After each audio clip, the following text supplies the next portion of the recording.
রহমতুল্লাহ আলাইহি বলেন, দুনিয়ার জিন্দেগিতে, দুনিয়ার মধ্যে যদি কোনো মানুষ জান্নাতের বাগানে অবস্থান করতে চায়, দুনিয়ার মধ্যে যদি কোনো মানুষ জান্নাতের বাগানের মধ্যে অবস্থান করতে চায়, তাহলে সে যেন জিকিরের মজলিসে যায়। জিকিরের মজলিস হলো জান্নাতের বাগান। যদি বলেন সুবহানাল্লাহ। ইবনুল কাইয়িম রাহমাতুল্লাহি আলাইহি আরো বলেন, জিকিরের মজলিস হলো ফেরেশতাদের মজলিস, এবং নাচ গান অশালীন কথাবার্তা হলো ইবলিস শয়তানের মজলিস। জুড়ে বলেন নাউজুবিল্লাহ। এখন বলেন তো দেখি, আমরা কোন মজলিসে আসতে চাই? ফেরেশতাদের মজলিসে আসতে চাই না ইবলিস শয়তানের মজলিসে আসতে চাই? কোন দিকে? জুড়ে বলেন কোন দিকে? সুতরাং আল্লাহ পাক রব্বুল আলামিন আপনাকে আমাকে মহব্বত করেন। আল্লাহ পাক রব্বুল আলামিন সদা সর্বদা আপনার আমার সাথে আছেন। আল্লাহ পাক রব্বুল আলামিনের দয়ায়, আল্লাহ পাক রব্বুল আলামিনের মায়ায় আমরা বেঁচে আছি, ঠিক কিনা বলেন? প্রত্যেক মুহূর্ত এই যে আমাদের পাশে আল্লাহ সব সময় আমাদের পাশে আছেন। আল্লাহ আমাদের দয়া করেন, মায়া করেন। আল্লাহ পাক রব্বুল আলামিন আমাদের কতটুকু পাশে আছেন জানেন? আল্লাহ আমাদের কতটুকু পাশে আছেন? আল্লাহ পাক রব্বুল আলামিন কোরআনের মধ্যে বলেছেন, ওয়ানাহনু আকরাবু ইলাইহি মিন হাবিলিল ওয়ারিদ।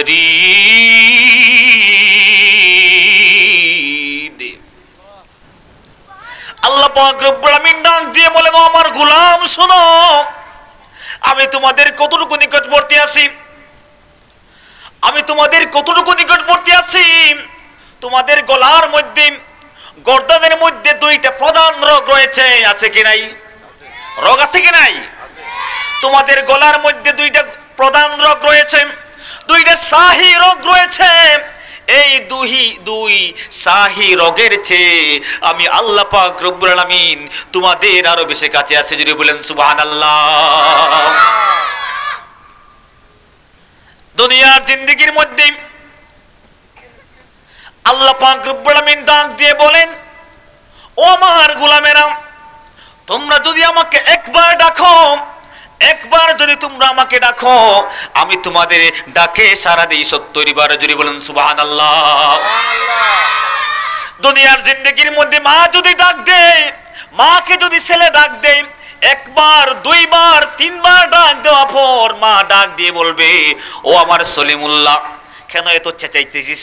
ঠিক না বলেন? কেন চিল্লাইতেছিস? বাবাকে যদি ডাক দেয়া হয়, একবার, দুইবার, তিনবার ডাক দেওয়ার পর বাবা ডাক দিয়ে বলে, ও আব্দুল্লাহ, কেন এত চিৎকার করতেছিস? কেন এত চিৎকার করতেছিস?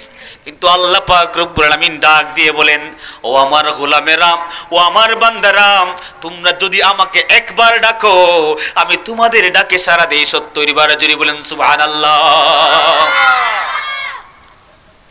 সুতরাং অবশ্যই আল্লাহ আমাদের প্রতি আল্লাহর মহব্বত আছে, আমাদের প্রতি আল্লাহর দয়া আছে। কোরআনের মধ্যে আল্লাহ বলে দিয়েছেন, আল্লাহু ওয়ালিয়ুল্লাযীনা আমানু, যারা ঈমানদার বান্দা। আমরা কি ঈমানদার বান্দা নই? আমরা কি ঈমানদার বান্দা নই? আমরা কি মুমিন নই? মুমিন। সুতরাং আল্লাহ পাক রব্বুল আলামিন কোরআনের মধ্যে বলেছেন যে ঈমানদার বান্দা যারা ঈমান এনেছে, যারা ঈমান এনেছে তারা হলো আমার বন্ধু। যদি বলেন সুবহানাল্লাহ। আল্লাহ কাদেরকে বন্ধু বানিয়েছেন? ঈমানদার বান্দাদেরকে। সুতরাং এখন আমরা বান্দা হয়ে, আল্লাহর গোলাম হয়ে আল্লাহ আমাদের বন্ধু বানিয়েছেন, কিন্তু আমরা কি করি? খ্রিস্টানদেরকে বন্ধু বানাই, নাসারাদেরকে বন্ধু বানাই, ইহুদিদেরকে বন্ধু বানাই। ঠিক কিনা বলেন? আল্লাহ তো বলে দিয়েছেন, কোন খ্রিস্টান, কোন নাসারা, কোন ইহুদি আমার বন্ধু হতে পারে না, মুসলমানদের বন্ধু হতে পারে না। যে সমস্ত মুনাফিক, যে সমস্ত নাস্তিক আল্লাহু আকবার ধ্বনিকে বুলন্ডিত করতে চায়, এই পৃথিবীর জমিনে আল্লাহু আকবারের ধ্বনিকে বুলন্দিত করতে চায়, নারায়ে রিসালাতের ধ্বনিকে বুলন্দিত করতে চায়, সেই সমস্ত মানুষেরা মুসলমানদের বন্ধু হতে পারে না, সেই সমস্ত মানুষেরা হলো মুসলমানদের শত্রু। যদি বলেন ঠিক কিনা? সুতরাং আমরা এখানে এসেছি, আল্লাহ আমাদের মহব্বত করেছেন, অবশ্যই আমরা কি করব, এখানে আল্লাহর ওয়াস্তে বসে সুন্দরভাবে বসে আমরা কি করব, আলোচনা শুনবো। ঠিক কিনা বলেন? আপনারা শুনতে রাজি আছেন নাকি?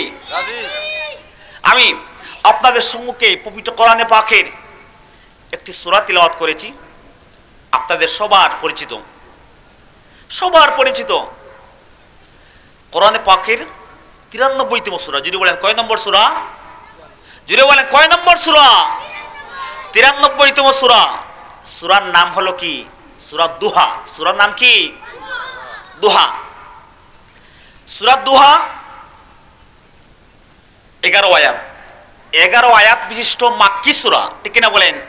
কত আয়াত বিশিষ্ট? 11 আয়াত বিশিষ্ট মাক্কি সূরা। আপনারা আমার সাথে কথা বলতে হবে, আগামীকাল যেন বলতে পারেন যে লতফি সাহেব আমাদেরকে সূরা দুহা থেকে তাফসীর শুনিয়েছেন। ঠিক কিনা বলেন? সূরা দুহা। সূরা দুহা কেন নাজিল হলো, কোন উদ্দেশ্যে নাজিল হলো, ইনশাআল্লাহ আমি বলবো। আল্লাহ পাক রব্বুল আলামিন যেন আমাকে বলার এবং প্রত্যেককে যেন আমলের নিয়তে শোনার তৌফিক দান করেন। আমরা সবাই জুড়ে বলি আমিন। সূরা দুহা এর আলোচ্য বিষয় কি, মূল বিষয়বস্তু কি? এর মূল বিষয়, আলোচ্য বিষয় হলো মুমিন কি করে সব সময়, যারা মুমিন তারা আল্লাহর রহমত থেকে নিরাশ হয় না, সুখে দুঃখে সর্বাবস্থায় কি করে আল্লাহর উপর ভরসা করে। যদি বলেন ঠিক কি না? সুখে দুঃখে সর্বাবস্থায়। এখন আমাদের সমাজের মধ্যে রয়েছেন,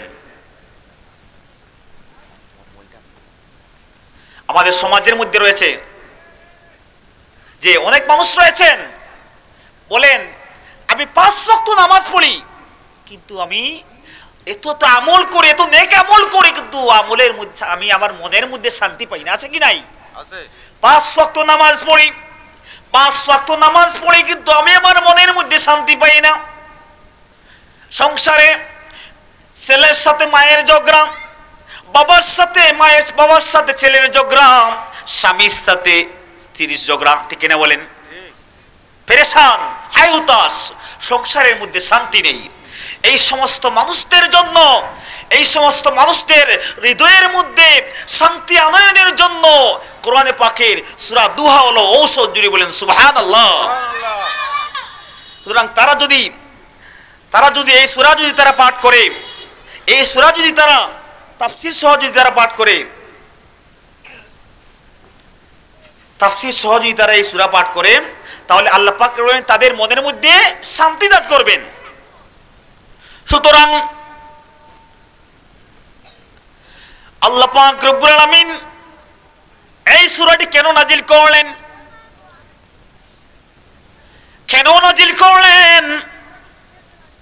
আল্লাহর নবী, আপনার আমার নবী রাসূল সাল্লাল্লাহু আলাইহি ওয়াসাল্লামের নিকট 15 দিন অথবা 2 মাস যাবত আল্লাহর নবী রাসূল সাল্লাল্লাহু আলাইহি ওয়াসাল্লামের নিকট ওহী নাজিল বন্ধ ছিল। বলেন কি নাজিল? ওহী নাজিল বন্ধ ছিল। রাসূল পাক সাল্লাল্লাহু আলাইহি ওয়াসাল্লামের নিকট কোনো নতুন বাণী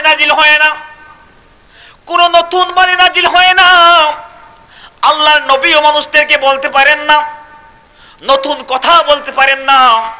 এই অবস্থা দেখে মক্কার কাফিররা বলতে লাগলো যে, আবু লাহাবের স্ত্রী উম্মে জামিল বলতে লাগলো ইয়া মুহাম্মদ মা আরা শাইতানাকা ইল্লা মা কাত্তারাকা। ও আব্দুল্লাহর বেটা মুহাম্মদ, আমার মনে হয় তোমাকে তোমার শয়তান পরিত্যাগ করেছে। যদি বলেন নাউজুবিল্লাহ। কে পরিত্যাগ করেছে? শয়তান পরিত্যাগ করেছে। এভাবে মক্কার সমস্ত কাফিরেরা সবাই বলাবলি করতে লাগলো, ও আব্দুল্লাহর বেটা মুহাম্মদ, মনে হয় তোমার আল্লাহ তোমাকে ছেড়ে দিয়েছে, তোমার আল্লাহ তোমার সাথে গুসা করেছে, রাগ করেছে। আল্লাহ পাক রব্বুল আলামিন রাসূল পাক সাল্লাল্লাহু আলাইহি ওয়াসাল্লামকে সান্ত্বনা দিয়ে, রাসূল পাক সাল্লাল্লাহু আলাইহি ওয়াসাল্লামকে সান্ত্বনা দিয়ে আল্লাহ পাক রব্বুল আলামিনের রাসূল পাক সাল্লাল্লাহু আলাইহি ওয়াসাল্লামের উপর নাজিল করলেন সূরা দুহা। কোরআনে পাকের 93তম সূরা, সূরা দুহা নাজিল করে বললেন, ওয়া দুহা ওয়াল লাইলি ইযা সাজা, ওয়া দুহা ওয়াল লাইলি ইযা সাজা। আল্লাহ সর্বপ্রথম দুইয়াতে কয়টি কসম করেছেন?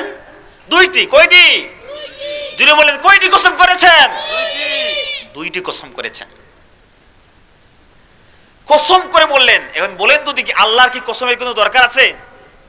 আল্লাহর কি কসমের দরকার আছে নাকি? কসমের দরকার নেই। আল্লাহ কসম করে যেই কথা বলেন, আবার কসম না করে যেই কথা বলেন, উভয় কথার শান এবং মান এক। জুড়ে বলেন ঠিক কিনা? কিন্তু আল্লাহ কেন কসম করেন? আল্লাহ দুনিয়ার মানুষদের আল্লাহ পাক রব্বুল আলামিন অবশ্যই জানেন, আল্লাহ পাক রব্বুল আলামিন অবশ্যই জানেন যে দুনিয়ার মানুষেরা ওনার বান্দারা, আল্লাহর বান্দারা কসমে বিশ্বাসী, ঠিক কিনা বলেন? কসমে বিশ্বাসী। এর জন্য আল্লাহ কসম করলেন। কসম করলে, আল্লাহর কসম করলে মানুষ বিশ্বাস করে, মানুষের বিশ্বাস হয়। এর জন্য আল্লাহ কসম করলেন। সকালের সূর্য কিরণের শপথ করে বললেন, রাত্রের শপথ করে বললেন, সাজা ইয়াসজু সাজওয়ান, রাত্রে নিতর হওয়া, নিস্তব্ধ রাত্রের শপথ করে বললেন, ওয়াদ-দুহা ওয়াল-লাইল ইযা সাজা।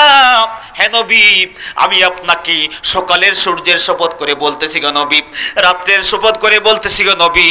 ও নবী, আমি আপনাকে ভুলি নাই, কেননা আপনি যে আমার হাবিব। জুড়ে বলেন সুবহানাল্লাহ। সাল্লাল্লাহু আলা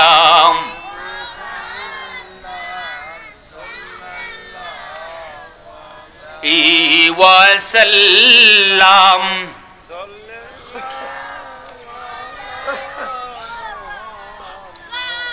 সাল্লাল্লাহু আলাইহি।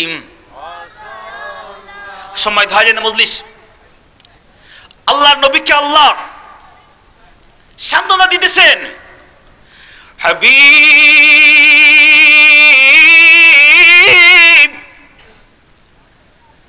মা ওয়াদ্দাকা রাব্বুকা ওয়া মা ক্বালা। কাফিররা বলতেছে আমি আপনাকে ভুলে গেছি, কাফিররা বলতেছে আমি আপনাকে পরিত্যাগ করেছি, আমি আপনার সাথে গুসা করেছি গো নবী। না না না, কখনো যখন থেকে আমি আপনার উপর ওহী নাজিল করেছি গো নবী, যখন থেকে আমি আপনাকে ভালোবাসতে শুরু করেছি গো নবী, ও নবী, এই ভালোবাসা যখন থেকে আমি আপনার উপর ওহী নাজিল করেছি, তখন থেকে আপনার উপর ভালোবাসা শুরু হয়েছে গো নবী। এই ভালোবাসা যত দিন যাবে, এই ভালোবাসা আরো বাড়তে থাকবে। যদি বলেন সুবহানাল্লাহ। যত দিন যাবে নবী, তত এই ভালোবাসা বাড়তেই থাকবে। যদি বলেন সুবহানাল্লাহ। আল্লাহ পাক রব্বুল আলামিন দয়াল নবীকে ডাক দিয়ে বলেন,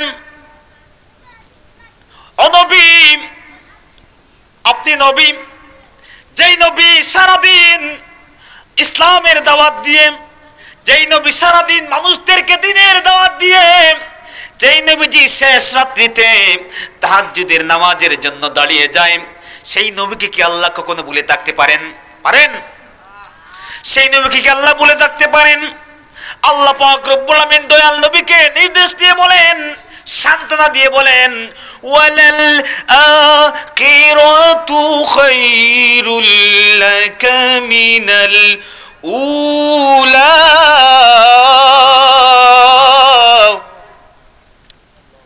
ওয়ালাল আখিরাতু খায়রুল লাকা মিনাল উলা। আল্লাহ পাক রব্বুল আলামিন ডাক দিয়ে বলেন, হাবিব, তারা বলতেছে আমি আপনাকে ভুলে গেছি। না না না, আমি আপনাকে বলি নবী, ও নবী, আরেকটি বিষয় আমি আপনাকে জানিয়ে দিলাম, আরেকটি বিষয় আমি আপনাকে জানিয়ে দিলাম, ওয়ালাল আখিরাতু খায়রুল লাকা মিনাল উলা, আপনার জন্য পূর্ববর্তী সময় থেকে পরবর্তী সময় উত্তম। জুড়ে বলেন সুবহানাল্লাহ।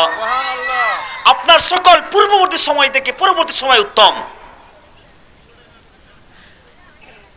হাদিসের মধ্যে এসেছে, এখানে তাফসীরগণ ব্যাখ্যা করে বলেন, আল্লাহর নবীর সকল পূর্ববর্তী সময় থেকে ভবিষ্যতের দিন আল্লাহর নবীর উত্তম। যদি বলেন সুবহানাল্লাহ। ও নবী, আপনাকে আপনি এমন এমন নিয়ামত পাবেন গো নবী, যত দিন যাবে আপনার উপর নিয়ামত আরো বাড়তেই থাকবে। সুবহানাল্লাহ বলেন। সুবহানাল্লাহ।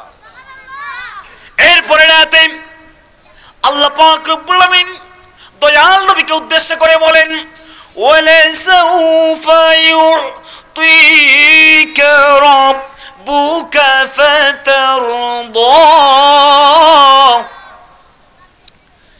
আল্লাহ পাক রব্বুল আলামিন ডাক দিয়ে বলেন, এটা কার উদ্দেশ্যে বলেছেন? নবীর উদ্দেশ্যে। কার উদ্দেশ্যে? কার শানে বলেছেন? যিনি বলেন কার শানে বলেছেন? নবীর উদ্দেশ্যে। নবীর শানে বলেছেন। নবীর শানে বলেছেন আল্লাহ পাক রব্বুল আমিন। দয়াল নবীর শান কোরআনে বলেছেন, ঠিক কিনা বলেন? ঠিক। দয়াল নবীর শান কোরআনে বলেছেন।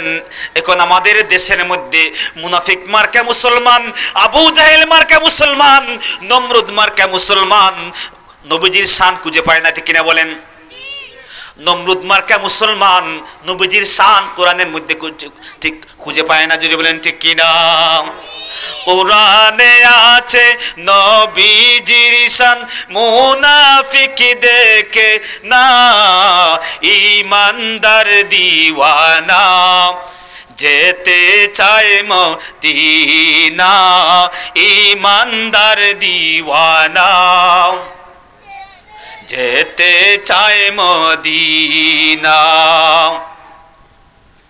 কোরআনের মধ্যে নবীর শান রয়েছে, যারা চোখ থাকতেও দেখে না, তারা চোখ থাকতেও দেখে না, কান থাকতেও তারা শুনে না, ঠিক না বলেন?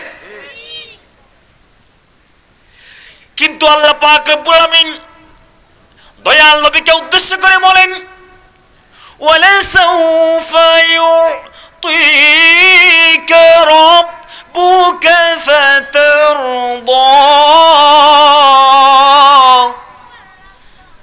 ওয়ালাসাউফা ইউতিকা রাব্বুকা ফাতারদা।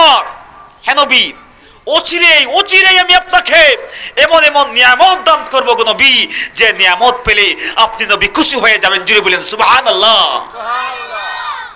যে নিয়ামত পেলে আপনি খুশি হয়ে যাবেন। তাফসীরগণ মুফাসসিরিনে কেরাম আয়াতের ব্যাখ্যায় প্রথম ব্যাখ্যায় বলেন, প্রথম উদ্দেশ্য এই আয়াত দ্বারা প্রথম উদ্দেশ্য হলো মক্কা বিজয়। কি বিজয়? মক্কা বিজয়।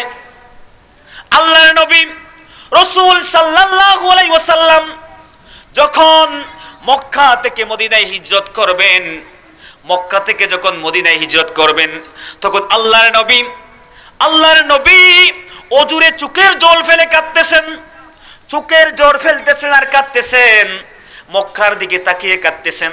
এমত অবস্থায় হযরত আবু বকর ডাক দিয়ে বলেন, ও নবী, ও আল্লাহর নবী, আপনি কাঁদতেছেন কেন? কেন আপনি কাঁদতেছেন?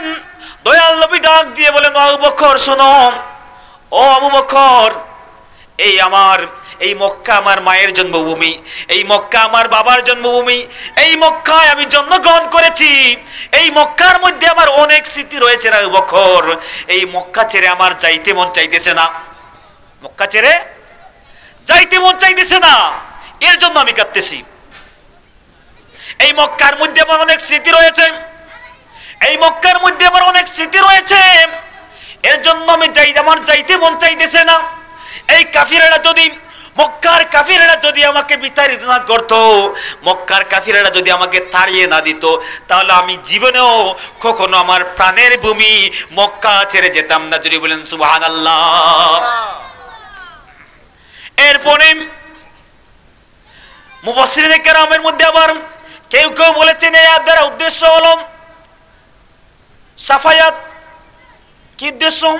সাফায়াত উদ্দেশ্য রোজ হাসরের ময়দানে আল্লাহ পাক রব্বুল আলামিন দয়াল নবীকে সাফায়াতের সুপ্রিম পাওয়ার দান করবেন। যদি বলেন সুবহানাল্লাহ। সাফায়াতের সুপ্রিম পাওয়ার দান করবেন। এই যে ভাইয়েরা বারা যারা আছে, বাইরে যারা আছেন, এরা এসে পড়েন, মাহফিলে এসে পড়েন, ভাইয়া মাহফিলে এসে পড়েন, একটু জিকির করি, লা ইলাহা ও লা ইলাহা ও লা ইলাহা লা ইলাহা। একটু সামনের দিকে এখন, একটু সামনের দিকে লা ইলাহা ও লা ইলাহা ও লা ইলাহা ও লা ইলাহা। ও তুই আমারে ডাক রে বান্দা, তুই আমারে ডাক, তুই আমারে আল্লাহু আল্লাহ আল্লাহু আল্লাহ আল্লাহু আল্লাহ আল্লাহু আল্লাহ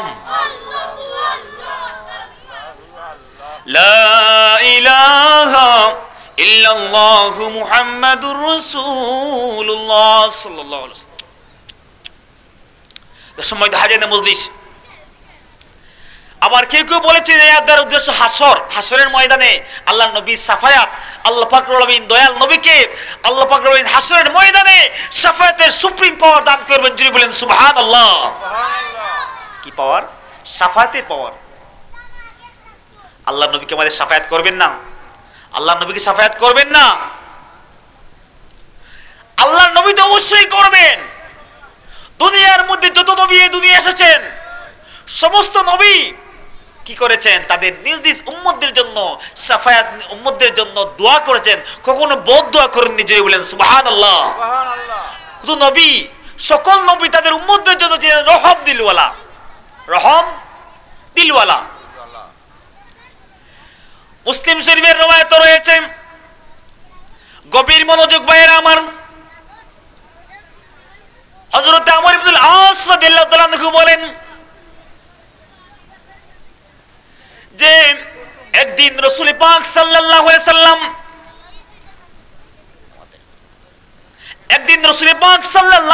সাল্লাম সাহাবাদের সামনে বসা। এই সময় আল্লাহর নবী হযরত ইব্রাহিম আলাইহিস সালাতু ওয়াস সালাম যে দোয়া পাঠ করেছিলেন, ইব্রাহিম আলাইহিস সালাতু ওয়াস সালামের দোয়া পাঠ করতে লাগলেন।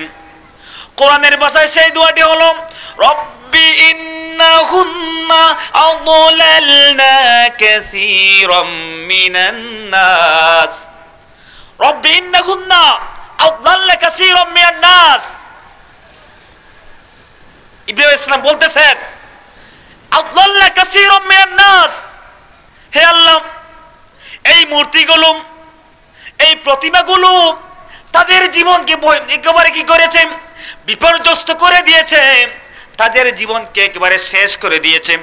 ও আল্লাহ, ফামান তাবিআনি ফাইন্নাহু মিন্নি, এর মধ্য থেকে যারা আমাকে ভালোবাসে, যারা আমার অনুসরণ করে, তারা হলো আমার।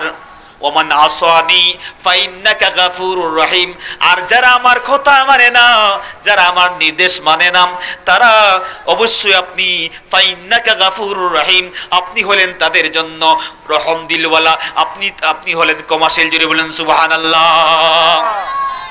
যারা আমার কথা মানে না, আল্লাহ আপনি তাদেরকে মাফ করে দিবেন, আপনি হলেন ক্ষমাশীল। ইব্রাহিম আলাইহিস সালাম কি করেননি? বদ দোয়া করেননি। কি করেননি? বদ দোয়া করেননি।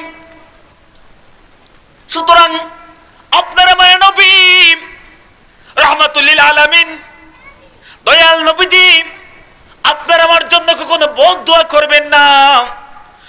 দুনিয়ার মধ্যে যত নবী আল্লাহ দুনিয়ায় প্রেরণ করেছেন, সমস্ত নবীদেরকে আল্লাহ একটি দোয়া দিয়েছিলেন। কি দিয়েছিলেন? একটি দোয়া দিয়েছিলেন, দোয়ায়ে মুস্তাজাবা, যে দোয়া পড়লেই কবুল। সমস্ত নবীগণ দুনিয়ায় থাকতে সেই দোয়াটি করে ফেলেছেন, সমস্ত নবীগণ দুনিয়ায় থাকতে সেই দোয়াটি পড়ে শেষ করেছেন। কিন্তু আপনার আমার নবী রাসূল সাল্লাল্লাহু আলাইহি ওয়াসাল্লাম শুধুমাত্র উম্মতদের জন্য এই দোয়াটি রেখে দিয়েছেন। জোরে বলেন সুবহানাল্লাহ। উম্মতদের জন্য রেখে দিয়েছেন। হাসরের ময়দানে আল্লাহর নবী দুনিয়ার জিন্দেগির মধ্যে 63 বছর ইয়া রাব্বি হাবলি উম্মতি, ইয়া উম্মতি উম্মতি উম্মতি বলে কেঁদেছেন। 63 বছর দুনিয়ার মধ্যে কাঁদার পর হাসরের ময়দানে মাকামে মাহমুদে সিজদারত হয়ে রব্বি হাবলি উম্মতি, রব্বি হাবলি উম্মতি, রব্বি হাবলি উম্মতি বলে কাঁদবেন। জোরে বলেন সুবহানাল্লাহ। কাদের জন্য কাঁদবেন? জোরে বলেন কাদের জন্য কাঁদবেন? উম্মতের জন্য কাঁদবেন। আর আমরা উম্মত হয়ে আমরা কাঁদি কাদের জন্য? নবী কাঁদেন আমরার জন্য, আমরা কাঁদি মেসির জন্য, ঠিক কিনা বলেন? নবী কাঁদে আমাদের জন্য, আমরা কাঁদি ক্যাটরিনা কাইফের জন্য। আমরা কাঁদি যত মুসলিম রয়েছে, জর্জ ডব্লিউ বুশ, নায়ক নায়িকা যতজন রয়েছে তাদের আমরা আইডল মানি, ঠিক কিনা বলেন? তাদেরকে আমরা আইডল মানি। কিন্তু আপনার আমার একমাত্র আইডল হলেন মুহাম্মদুর রাসূলুল্লাহ। জোরে বলেন ঠিক কিনা? আপনার আমার আইডল হলেন নবী, কিন্তু আমরা কাদের অনুসরণ করতেছি? যারা অমুসলিম, যারা কি অমুসলিম। সুতরাং যারা যিনি আমাদের শাফায়াত করবেন হাসরের ময়দানে, আমরা তার কথা মানি না, অনুসরণ করি না। আল্লাহর নবী ওনার ছেলের জন্য, ওনার পরিবারের জন্য কাঁদবেন না, ওনার আহলে বাইতের জন্য কাঁদবেন না। আল্লাহর নবী সেই দিন কাদের জন্য কাঁদবেন? শুধু উম্মতদের জন্য, উম্মতদের জন্য কাঁদবেন। যেই দিন হযরত ঈসা আলাইহিস সালাম, হযরত আদম আলাইহিস সালাম থেকে শুরু করে, হযরত আদম আলাইহিস সালাম থেকে শুরু করে হযরত ঈসা আলাইহিস সালাম পর্যন্ত সমস্ত নবীগণ ইয়া নাফসি ইয়া নাফসি বলবে, আর আপনার আমার নবী বলবেন রব্বি হাবলি উম্মতি। জোরে বলেন সুবহানাল্লাহ। আপন কে এই দুনিয়ার মধ্যে? রে বাবা, ভাইয়ের আমার, বাবারা আমার, এই দুনিয়ার মধ্যে আপন কেউ নয়। আপন কে? নবী। আপন কে? জাহানের যেদিকে তাকাই দরদি, আর তোকে হয় নাই। জাহানের যেদিকে তাকাই দরদি, আর তোকে হয় নাই। তুমি যে এই ওদমের হও মদদগার ইয়া রাসূলুল্লাহ, জীবনে পাবো কি তোমার দিদার ইয়া রাসূলুল্লাহ। এই দুনিয়ার মধ্যে আপন আমাদের কেউ নেই। আপন হলেন কে? নূর নবী। হাসরের ময়দানে দয়াল নবীজি ইয়া রাব্বি হাবলি উম্মতি, রব্বি হাবলি উম্মতি বলে চিৎকার করবেন, সিজদায় পড়ে কাঁদতে থাকবেন। আল্লাহ পাক রব্বুল আলামিন তখন জিবরিল আমিনকে পাঠিয়ে দিবেন। কাকে? জিবরিল আমিনকে পাঠিয়ে দিবেন। ইয়া জিবরিল ইযহাব ইলা মুহাম্মদ ফাসআলুহু বিমা ইয়াবকিহি। হে জিবরিল, যাও, তুমি যাও, তাড়াতাড়ি আমার বন্ধুর কাছে যাও।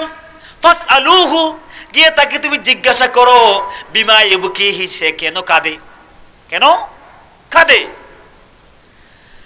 জিবরিল আমিন আসবেন রাসূল পাক সাল্লাল্লাহু আলাইহি ওয়াসাল্লামের নিকট।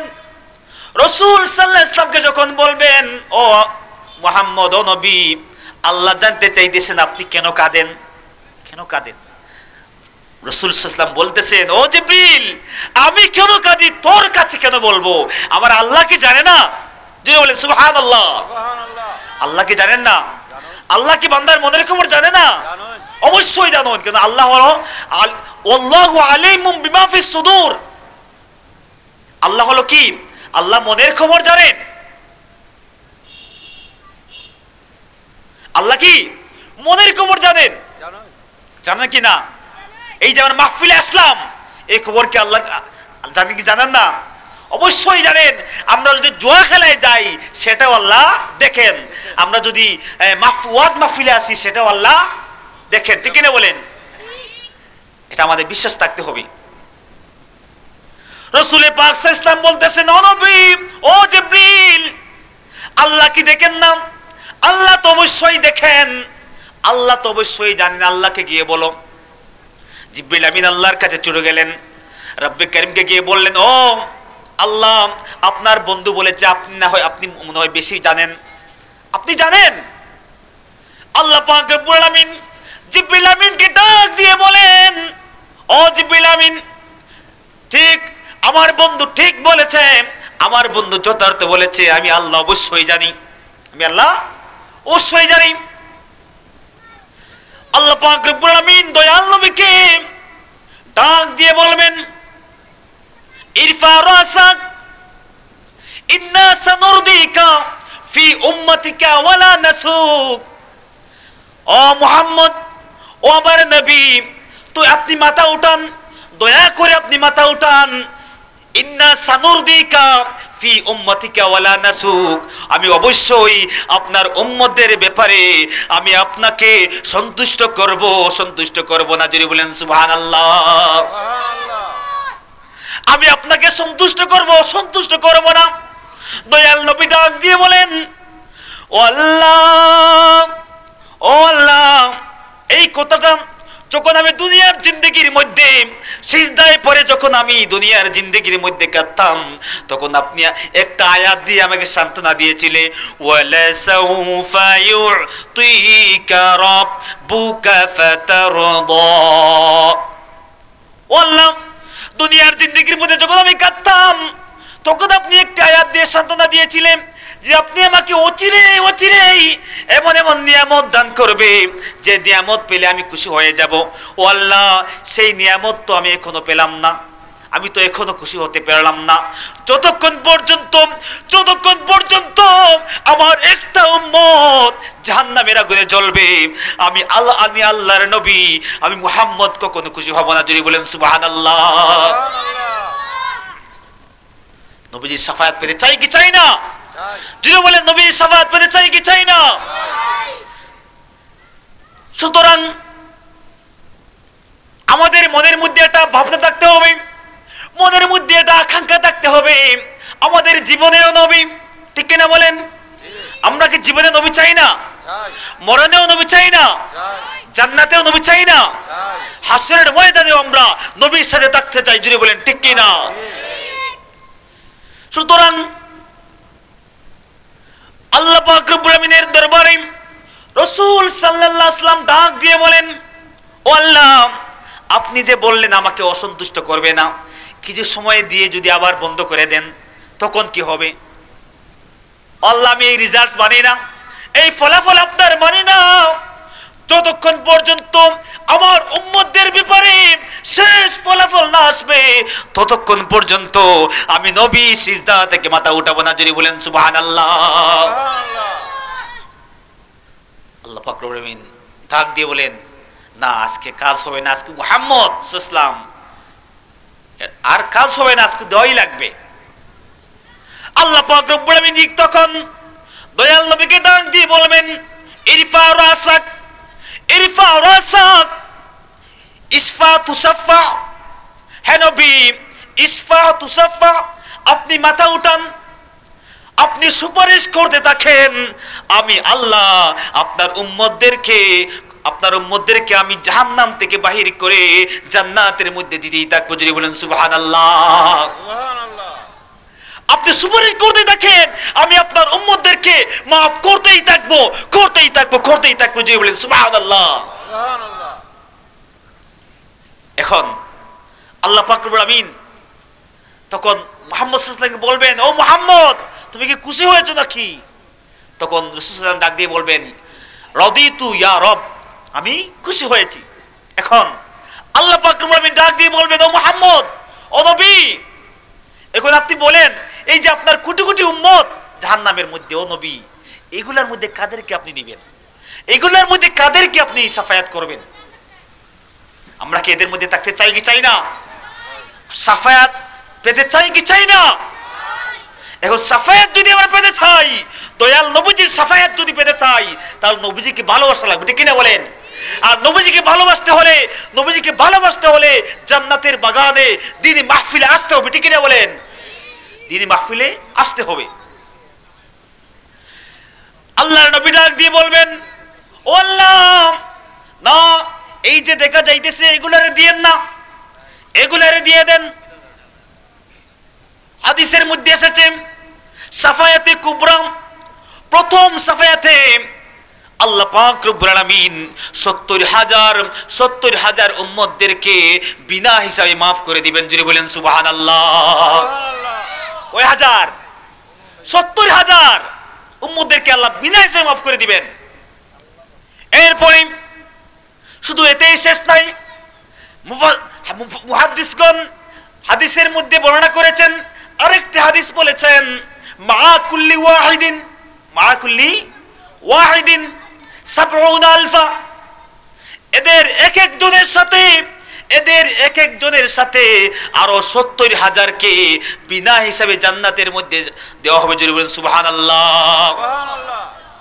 এদের এক একজন, এই ৭০,০০০ যে আছে, এদের এক একজনের সাথে আরো ৭০,০০০, তারা কি করতে পারবে? তারা সুপারিশ করে জান্নাতে নিয়ে যেতে পারবে। সুবহানাল্লাহ। এক একজনের সাথে আরো ৭০,০০০। চিন্তা করেন, আমি একটা ক্যালকুলেশন করে দেখলাম যে প্রথম সুপারিশে 4,90,00,000 মানুষ, 490 কোটি মানুষ আল্লাহর জান্নাতে যাবে। যদি বলেন সুবহানাল্লাহ। 490 কোটি। সুতরাং এখন যদি আমরা আল্লাহর নবীর শাফায়াত পেতে চাই, আল্লাহর নবীর যদি শাফায়াত পেতে চাই, তাহলে অবশ্যই কি করা লাগবে? আল্লাহর নবীকে ভালোবাসা লাগবে। কম ভালোবাসা লাগবে না বেশি ভালোবাসা লাগবে? কতটুকু ভালোবাসা লাগবে? অনেক ভালোবাসা লাগবে। এখন আমরা এখনো কি করতে পারলাম না? আমরা এখনো ভালোবাসতে পারি নাই, আমরা নবীকে ভালোবাসতে পারি নাই। কিভাবে বলবো? কারণ অনেক মানুষ রয়েছেন, দেখবেন এখানে অনেক যুবক রয়েছেন, দাড়ি ছাঁটাই করি। দাড়ি রাখা কি নবীর সুন্নাহ? দাড়ি ছাঁটাই করি। বাবারা, এটা কখনো ছাঁটাবেন না, নবীর সুন্নাহ। হাসরের ময়দানে শাফায়াত কাদেরকে আল্লাহ নবী শাফায়াত করবেন? যারা নবীর সুন্নাত মেনেছে, যারা নবীর সুন্নাহ অনুযায়ী চলেছে, তাদেরকে আল্লাহ শাফায়াত করবে, ঠিক কিনা বলেন? তো এরপরে আল্লাহ পাক রব্বুল আমিন দয়াল নবীকে যে দুনিয়ার মধ্যে যে নিয়ামত দান করেছেন, 3টি নিয়ামত, এই 3টি নিয়ামত আল্লাহ বলতেছেন। 3টি নিয়ামত। কয়টি নিয়ামত? প্রথমে বললাম 2টি কসম করে শপথ করেছেন। এরপরে আল্লাহ 2 আয়াতে সান্ত্বনা দিয়েছেন। এরপরে 3 আয়াতে আল্লাহ নবীকে যে দুনিয়ার মধ্যে যে নিয়ামত দান করেছেন, সে নিয়ামতের কথা বলেছেন। এখন কি নিয়ামত? আল্লাহ পাক রব্বুল আলামিন প্রথম নিয়ামত যে দিলেন, আল্লাহ পাক রব্বুল আলামিন কোরআনে পাকে বলেন, আলাম ইয়াজিদকা ইয়াতীমান ফাআওয়া। জোরে বলেন আল্লাহু আকবার। আলাম ইয়াজিদকা ইয়াতীমান ফাআওয়া। হে নবী, আপনি ছিলেন ইয়াতীম। আল্লাহর নবী কি ইয়াতীম ছিলেন না? ইয়াতীম ছিলেন না? অবশ্যই ইয়াতীম ছিলেন। আল্লাহ বলেন, আপনি ইয়াতীম ছিলেন গো নবী, আমি আপনাকে উত্তম প্রতিপালনের মাধ্যমে আশ্রয়ের ব্যবস্থা করে দিয়েছি। যদি বলেন সুবহানাল্লাহ। কিভাবে? আল্লাহর নবী হযরত আব্দুল মুত্তালিব এবং চাচা আবু তালিবের প্রতি দয়াল নবীজির মুহাব্বত পয়দা করে দিয়ে আল্লাহ পাক রব্বুল আলামিন দয়াল নবীকে কি করেছেন? সর্বোচ্চ প্রতিপালনের মাধ্যমে লালন পালন করিয়েছেন। আব্দুল মুত্তালিব দয়াল নবীকে এত ভালোবাসতেন, আব্দুল মুত্তালিব ওনার ছেলেদের জন্মদিনে আব্দুল মুত্তালিব এত খুশি হননি, নবীর জন্মদিনে আব্দুল মুত্তালিব এর চেয়ে দ্বিগুণ খুশি হয়েছেন। যদি বলেন সুবহানাল্লাহ। আব্দুল মুত্তালিব ওনার ছেলেদের জন্মদিনে এত খুশি হননি।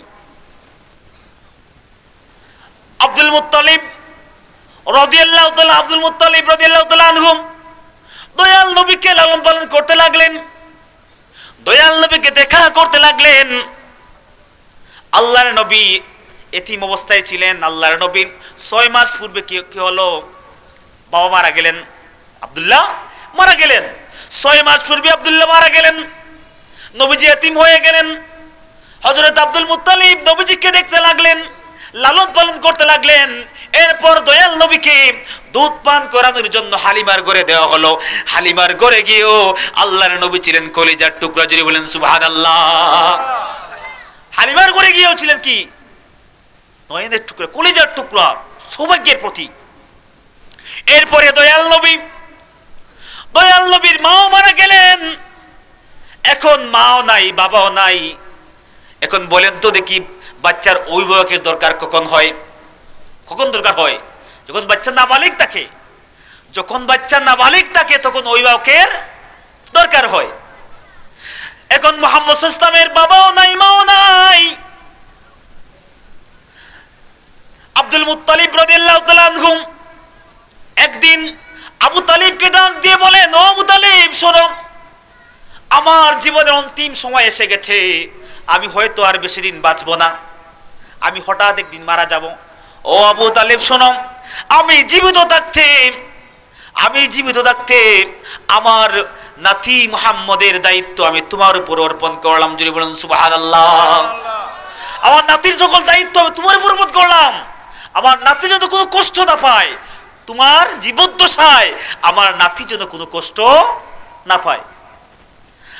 আবু তালিব কি করলেন? দয়াল নবীকে লালন পালন করতে লাগলেন, দয়াল নবীকে দেখা করতে লাগলেন। একদিন আল্লাহর নবী রাসূল সাল্লাল্লাহু আলাইহি ওয়াসাল্লামের দরবারে আবু তালিবের কাছে আসলো। আবু জাহেল আসলো, এসে বলল, ও আবু তালিব শোনো, তোমার ভাতিজা কি যেন বলে, আনিয়ে বানিয়ে পাগলের মতো কি বলে, পরিবারের মধ্যে ছেলের সাথে মায়ের ঝগড়া লাগিয়ে দেয়, স্বামীর সাথে স্ত্রীর ঝগড়া লাগিয়ে দেয়। ও আবু তালেব, তুমি তোমার ভাতিজাকে শশাও যেন এই কাজ থেকে সরে দাঁড়ায়। বলেন, নবী ভালো কাজ করতেছেন না খারাপ কাজ করতেছেন? ভালো কাজ করতেছেন। সে শশালো। আবু জাহেল এসে কি করলো? শশিয়ে গেল। যথারীতি আবু তালেব কি করেননি, এই কথা বলেননি। দয়াল নবীকে পরের দিন এই কথা বলেননি। এরপর আমার কিছুদিন পর আবার আসলো, আবু জাহেল আসলো, এসে বলল, আবু তালেব শোনো, আমি কিছুদিন আগে তোমাকে বলেছিলাম, তোমার ভাতিজার বিরুদ্ধে নালিশ করেছিলাম, তুমি মনে হয় তাকে বলোনি। এখন আজকে আমি একা আসিনি, আমার দলবল নিয়ে এসেছি। আজকে একটা বিধ ব্যবস্থা করতে হবে। যদি তুমি তোমার ভাতিজাকে এই পথ থেকে সরে দাঁড়াতে না বলো, তাহলে আমরা কি করব?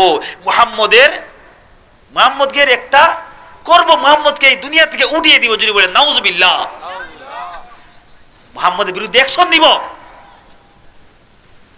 আল্লাহর নবী রাসূল সাল্লাল্লাহু আলাইহি ওয়াসাল্লাম যখন বাড়িতে আসলেন, বাড়িতে আসার পর আবু তালিব বললেন, ও আমার ভাতিজা শুনো, তুমি যেই কাজ করতেছো এই কাজ থেকে কি একটু বিরতি দেওয়া যায় না?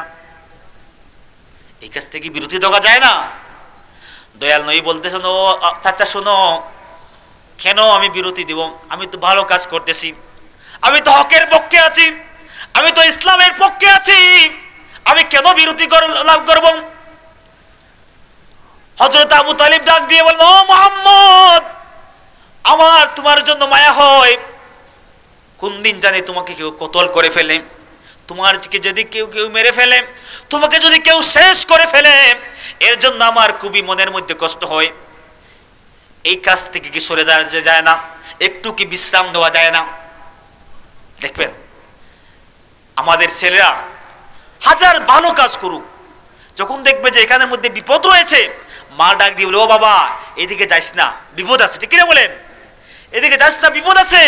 এখন এই সমাজের মধ্যে আপনি যত হক কথা বলবেন, আপনি যত সত্য কথা বলবেন, সমাজের মানুষদের মধ্যে আপনি খারাপ। ঠিক কিনা বলেন? সমাজের মধ্যে আপনি যত খারাপ কথা বলবেন, যত অন্যায়ের বিরুদ্ধে অন্যায়ের পক্ষে কথা বলবেন, তখন আপনি ভালো। ঠিক কিনা বলেন? মুহাম্মদ ন্যায়ের পক্ষে, এর জন্য তাদের এটা ভালো লাগে না। রাসূল সাল্লাল্লাহু আলাইহি সাল্লাম ডাক দিয়ে বলেন, না না না, আমি কখনো এই পথ থেকে সরে দাঁড়াতে পারবো না, কখনো না। আমি যেই পথে এসেছি, আমি যেই পথে আছি, সেই পথে আমি সর্বাবস্থায় থাকবো। যদি বলেন সুবহানাল্লাহ। নবীর চাচা আবু তালিব আল্লাহর নবীকে কত ভালোবাসতেন, এত ভালোবেসেছেন, আল্লাহর নবীকে মহব্বত করেছেন। কিন্তু দয়াল আবু তালিব শেষমেশ কি হলো?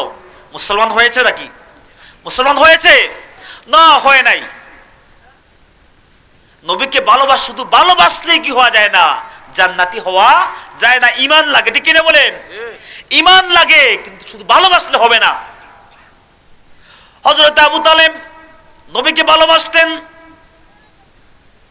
আবু তালেব যখন মৃত্যুশয্যায়, যখন মৃত্যুর সাথে পাঞ্জা লড়ছেন, সকরাতের সময়, ঠিক সেই সময় মুহাম্মদুর রাসূলুল্লাহ সাল্লাল্লাহু আলাইহি ওয়াসাল্লাম ডাক দিয়ে বলেন, ও আবু তালেব শোনো, চাচা শোনো, তুমি যদি একটি বার যদি কালিমা লা ইলাহা ইল্লাল্লাহ পাঠ করো, আমি মুহাম্মদুর রাসূলুল্লাহ তোমার পক্ষে হয়ে যাব। যদি বলেন সুবহানাল্লাহ। আমি রাসূল তোমার পক্ষে সাক্ষী দেব। কোনো চাচা একটা বার তুমি লা ইলাহা ইল্লাল্লাহ বলো। আবু তালেব ডাক দিয়ে বলে, ও মুহাম্মদ, ও আমার বাদশা শোনো, আমার গোষ্ঠীর মধ্য থেকে যদি কোনো দোষারোপ হতো না, আমার গোষ্ঠীর মধ্যে থেকে যদি কোনো দোষারোপ হতো না, তাহলে আমি অবশ্যই কালিমা পাঠ করে তোমার হৃদয়ে জুড়াতাম। যদি বলেন সুবহানাল্লাহ। আমি কালিমা পাঠ করে তোমার হৃদয়ে জুড়াতাম, এর জন্য আমি বলতে পারতেছি না। একবার সাহাবায়ে কেরাম বললেন, ও আল্লাহর নবী, আপনার চাচা আবু তালিব আপনাকে এত ভালোবেসেছেন, এত মহব্বত করেছেন, আবু তালেব তো জাহান্নামের আগুনে জ্বলবে, আবু তালেবের অবস্থা কি হবে? দয়াল নবী ডাক দিয়ে বলেন, এই আবু তালেব আমাকে ভালোবেসেছিলেন, এর জন্য আবু তালেবের স্থান জাহান্নামের উপরিভাগে। যদি বলেন সুবহানাল্লাহ। সুবহানাল্লাহ। জাহান্নামের উপরিভাগে। সুতরাং ভালোবাসার জন্য আবু তালেবের স্থান জাহান্নামের উপরিভাগে, নিম্ন স্তরে নয়। সুতরাং আল্লাহর নবী রাসূল সাল্লাল্লাহু আলাইহি ওয়াসাল্লামকে জান মাল দিয়ে, জীবন সন্ধি করে, মৃত্যুর সন্ধি করে আবু তালিব দয়াল নবীকে সহযোগিতা করেছেন, অনেক দুঃখ কষ্ট স্বীকার করেছেন, সেই আবু তালিবের জেল কেটেছেন, ঠিক কিনা বলেন? তবুও বাতিজার মায়া ছাড়েননি। এরপরে আল্লাহ পাক রব্বুল আলামিন দয়াল নবীকে দ্বিতীয় নিয়ামত যে দান করেছেন, এই নিয়ামতটি আল্লাহ কোরআনের ভাষায়, কোরআনের মধ্যে বলেছেন, ওয়াওয়াজাদাকা দাল্লান ফাহাদা। ওয়াজাদাকা দাল্লান ফাহাদা। হে নবী, আপনি ছিলেন কি? পথ না জানা অবস্থায়, গয়রে ইলিম। আমি আপনাকে নবুয়ত লাভের মাধ্যমে, নবুয়তির মাধ্যমে আমি আপনাকে সঠিক পথ দান করেছি। যদি বলেন সুবহানাল্লাহ। সুবহানাল্লাহ। তো এখানে সরল তর্জমা হলো কাদাল্লান ফাহাদা। এখানে এই জায়গায় পথভ্রষ্ট নয়, পথভ্রষ্ট হবে না। কারণ কোন নবী, যত নবী এই দুনিয়ায় আল্লাহ প্রেরণ করেছেন, কোন নবী কি ছিলেন না? পথভ্রষ্ট ছিলেন না। কিন্তু আমাদের নবীর বেলাতে প্রশ্নই উঠে না। এখন অনেকে তাফসীর করেন যে হ্যাঁ নবীজি পথভ্রষ্ট ছিলেন, সোজা তাফসীর না, কখনো হতে পারে না। আমাদের নবী কখনো পথভ্রষ্ট ছিলেন না। এখানে আয়াতের উদ্দেশ্য হলো গয়রে ইলিম, পথ না চেনা অবস্থায়, পথ না চেনা অবস্থায়। এখন পথ না চেনা, যে পথ চিনে, এখন পথ পেয়েও যে পথ হারায়, আর যে পথ চিনে না, দেখেন এদের মধ্যে পার্থক্য রয়েছে। আল্লাহর নবী পথ চিনতেন না, কিন্তু এই যে কাফিররা রয়েছে, তারা পথ পেয়েছে কিন্তু হারিয়েছে, ঠিক না বলেন? পথ পেয়েছে কিন্তু হারিয়েছে। কাফিররা কি আল্লাহকে চিনতো না? কাফিররা কি আল্লাহকে চিনতো না? অবশ্যই আল্লাহকে চিনতো। আল্লাহ পাক রব্বুল আলামিন কোরআনের ভাষায় আল্লাহ বলেছেন, যে ওয়ালাইন সাআলতাহুম মান খালাকাস সামাওয়াতি ওয়াল আরদা ওয়া শাক্কারাশ শামসা ওয়াল কামারা লায়াকুলুন্নাল্লাহ।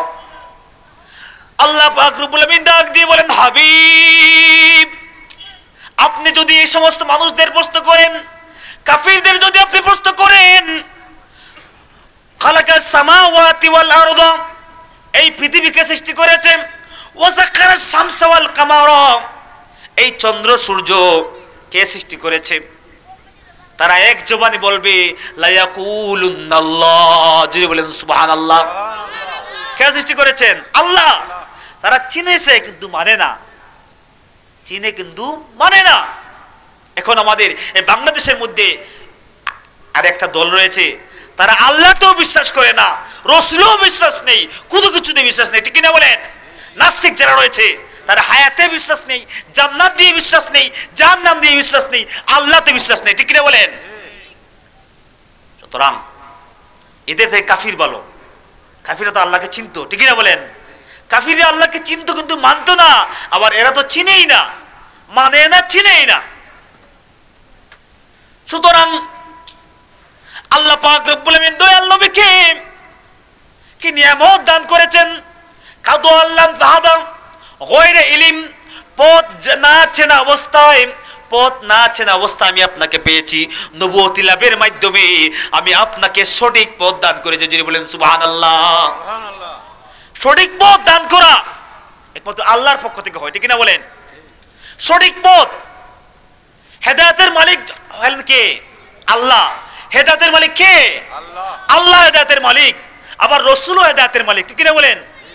এখন হেদায়েত যদি আল্লাহর দিকে হয়, যদি আল্লাহর হেদায়েত যদি হয় এক অর্থ, আবার রাসূল সাল্লাল্লাহু আলাইহি ওয়াসাল্লামের পক্ষ থেকে হেদায়েত আরেক অর্থ।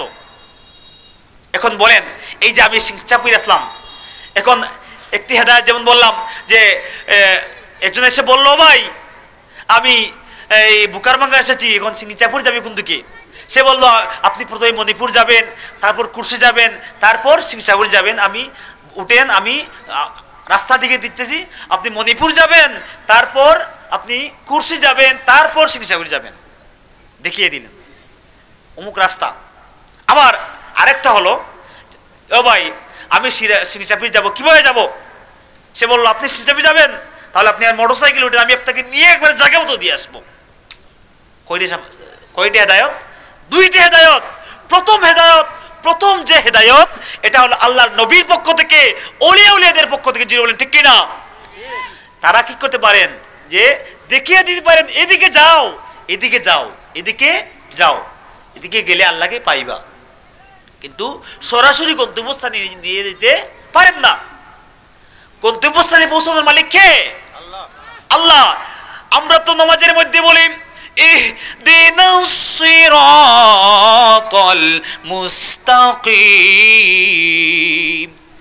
ইহদিনাস সিরাতাল মুস্তাকিম, হে আল্লাহ আপনি আমাকে সরল সঠিক পথ দেখান। শুধু দেখাবেন না, এই পথে আমাদেরকে পরিচালিত করেন, এই পথের গন্তব্যস্থানে আপনি আমাদেরকে নিয়ে যান, যদি বলেন সুবহানাল্লাহ। সুতরাং হেদায়েতের মালিক হলেন আল্লাহ। আল্লাহ পাক রব্বুল আমিন দয়াল নবীকে হেদায়েত দান করেছেন। দয়াল নবীকে কি করে সঠিক পথের দিশা দিয়েছেন। সঠিক পথ চিনতেন না, কোন পথে যাবেন, কোন পথে যাবেন চিনতেন না, আল্লাহ কি করে সঠিক জ্ঞান দান করেছেন। এরপরে আল্লাহ পাক রব্বুল আমিন ডাক দিয়ে বলেন, তৃতীয় যে নিয়ামত আল্লাহ দান করেছেন, ওয়াওয়াজাদাকা আইলান ফাআগনা, ওয়াজাদা কাইলা ফাআগনা, হে নবী আপনি ছিলেন নিঃস্ব। আল্লাহ নবীকে নিঃস্ব ছিলেন না, আল্লাহ নবী নিঃস্ব ছিলেন না, আপনি ছিলেন নিঃস্ব নবী, আমি আপনাকে কি করেছি? ধনবান বানিয়েছি, বিত্তবান বানিয়েছি, যিনি বলেন সুবহানাল্লাহ। আমি আপনাকে বিত্তবান বানিয়েছি, ধনবান বানিয়েছি গো নবী। এখন তাফসীরের মধ্যে এসেছে এই যে ধনবান খাদিজার সাথে হযরত খাদিজা রাদিয়াল্লাহু তাআলা আনহা এর সাথে বিবাহের মাধ্যমে এর সূত্রপাত হয় যে খাদিজা রাদিয়াল্লাহু তাআলার সাথে বিবাহের মাধ্যমে আল্লাহ পাক রব্বুল আলামিন দয়াল নবীকে ধনবান বানিয়েছেন। যিনি বলেন সুবহানাল্লাহ। এখন অনেক মানুষ বলে, অনেক মাথা মোটা আলিম বলে যে দয়াল নবী কি করেছেন? সম্পত্তির লোভে, অর্থের লোভে খাদিজা কি বিয়ে করেন? যিনি করেন নাউজুবিল্লাহ। এটা কোনো মুসলমান মুনাফিক ছাড়া কেউ বলতে পারে না, ঠিক কিনা বলেন? যে দয়াল নবী অর্থের লোভে খাদিজাকে বিবাহ করেছেন। ইতিহাস পর্যালোচনা করে দেখা যায়, ইতিহাসের কিতাবে দেখা যায়, সিরাত ইবনে হিশাম এর মধ্যে দেখা যায় যে আল্লাহর নবী নিজের ইচ্ছাতেই খাদিজাকে বিবাহ করেননি, নিজের ইচ্ছাতেই খাদিজাকে বিবাহ করেননি। কিভাবে করেছেন? যে হযরত খাদিজা রাদিয়াল্লাহু তাআলা আনহা দুইজন স্বামী মারা যান, দুইজন স্বামী মারা, একের পর এক দুইজন স্বামী মারা যান। স্বামী মারা যাওয়ার পর খাদিজা রাদিয়াল্লাহু তাআলা আনহা বলেন, না আমি আর কোনো দিন আর বিবাহ বসবো না। কত জায়গা থেকে কত মন্ত্রী অফার দিয়েছেন যে বিবাহ বসার জন্য, কিন্তু খাদিজা মত দেন নাই। কিন্তু একদিন খাদিজার বান্ধবী এসে বলল, খাদিজা শুনো, আপনারও তো একটা হাজবেন্ড দরকার। এই যে মুহাম্মদ একজন মানুষ আছে যে আব্দুল্লাহ এটা মুহাম্মদ, ও খুবই আমানতদার, খুবই আমানতদার, খুবই সৎ, তাকে কি স্বামী হিসাবে গ্রহণ করা যায় না? তাকে প্রস্তাব করে দেখো না কি হয়।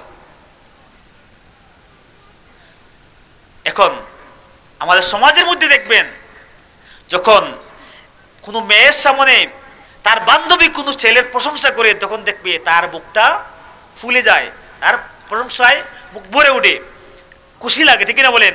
ভালো লাগে। মাইশারা বলতে লাগলো, খাদিজার বান্ধবী বলতে লাগলো, ও খাদিজা শোনো, তুই মুহাম্মদকে বিবাহের প্রস্তাব দাও।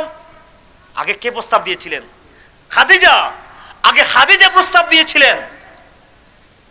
ওয়ারাকা ইবনে নওফলের নেতৃত্বে, পরামর্শে, উভয় পক্ষের সম্মতিক্রমে খাদিজা এবং রাসূল সাল্লাল্লাহু আলাইহি ওয়াসাল্লামের বিবাহ হয়। যিনি বলেন সুবহানাল্লাহ। সুতরাং রাসূল নিজের ইচ্ছাতেই নিজেই কি করেননি? বিবাহের কথা বলেননি, খাদিজা কি করেছেন? বলেছেন। সুতরাং খাদিজা রাদিয়াল্লাহু তাআলা আনহার সাথে দয়াল নবীর বিবাহ হয়ে গেল। খাদিজা রাদিয়াল্লাহু তাআলা আনহা ডাক দিয়ে বলেন, ও আল্লাহর নবী,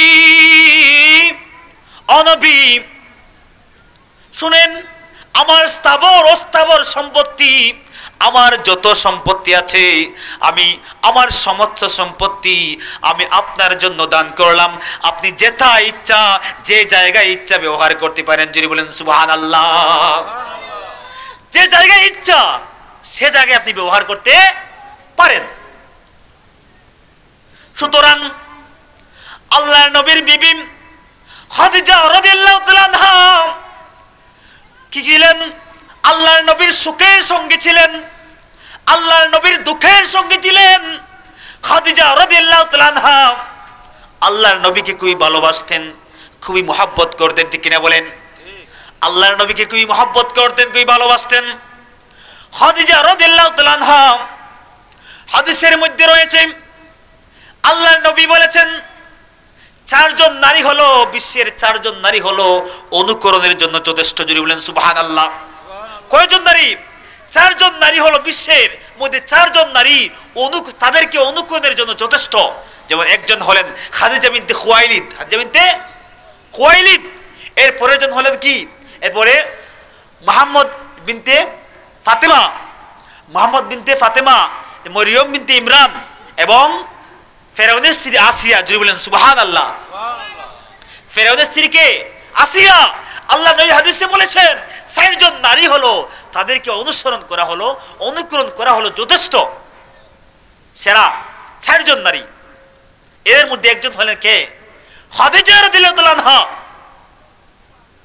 এখন যাদের মধ্যে ঈমানের মনোবল নাই, যাদের মধ্যে ঈমানের মনোবল নাই, যারা আল্লাহর নবীর শান গাইতে রাজি নয়, যারা আল্লাহর রাসূলের বিপক্ষে, যারা তাওহীদের বিপক্ষে, যারা রিসালাতের বিপক্ষে, তারা বলবে যে আল্লাহর নবী টাকার লোভে খাদিজাকে বিবাহ করেছেন। যদি বলেন নাউযুবিল্লাহ। যাদের ভিতরে আল্লাহ নবীর বিন্দুমাত্র কি নেই, শান নেই, মান নেই। সুতরাং এরপরে আয়াতে শেষ পর্যায়ে এসেছি। এরপরে আয়াতে আল্লাহ তিনটি নির্দেশ দিলেন শেষমেশ। তিনটি নিয়ামতের পর আল্লাহ তিনটি নির্দেশ দিলেন। নির্দেশ কি আমরা শুনবো কি শুনবো না? আল্লাহ নবীকে কি নির্দেশ দিয়েছেন আল্লাহ? প্রথম নির্দেশ হলো فَأَمَّا الْيَتِيمَ فَلَا تَقْهَرْ فَأَمَّا الْيَتِيمَ فَلَا تَقْهَرْ। প্রথম নির্দেশ বলেন, হে নবী আপনি কি করবেন না, কোন এতিমদের প্রতি আপনি কঠোর হবেন না। কার নির্দেশ? যিনি বলে কার নির্দেশ?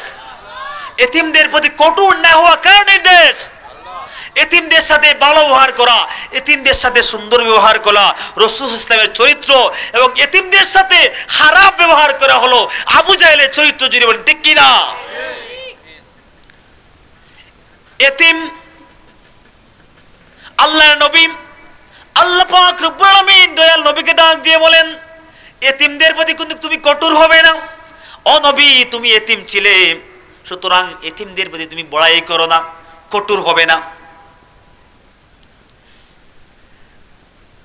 ভাইরা আমার, বন্ধুগণ আমার, একটু চিন্তা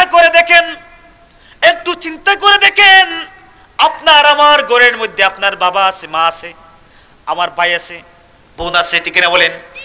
কিন্তু রাস্তায় গিয়ে দেখবেন, সিলেটে গিয়ে দেখবেন, কালফাডের মধ্যে গিয়ে দেখবেন অসংখ্য এতিম রয়েছে যাদের মাও নাই, বাবাও নাই, তাদের দেখার মতো কেউ নাই, ঠিক না বলেন?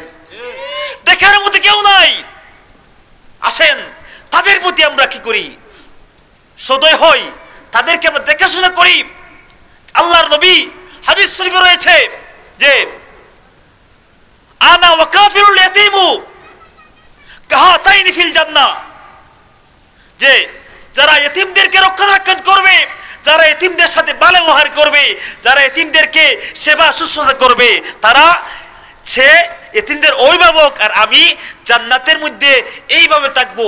এইভাবে বলে আল্লাহর নবী দুইটি আঙ্গুল দেখালেন। দুইটি আঙ্গুল শাহাদাত আঙ্গুলি এবং মধ্যমা আঙ্গুলি যেভাবে পাশাপাশি, সেইভাবে আমি এবং আমার এতিমের অভিভাবক থাকবো। যদি বলেন সুবহানাল্লাহ। শাহাদাত আঙ্গুলি দেখালেন এইভাবে, এই যে দুইটা আঙ্গুল রয়েছে, এই দুইটা আঙ্গুলের মতো পাশাপাশি এইভাবে আমরা থাকবো।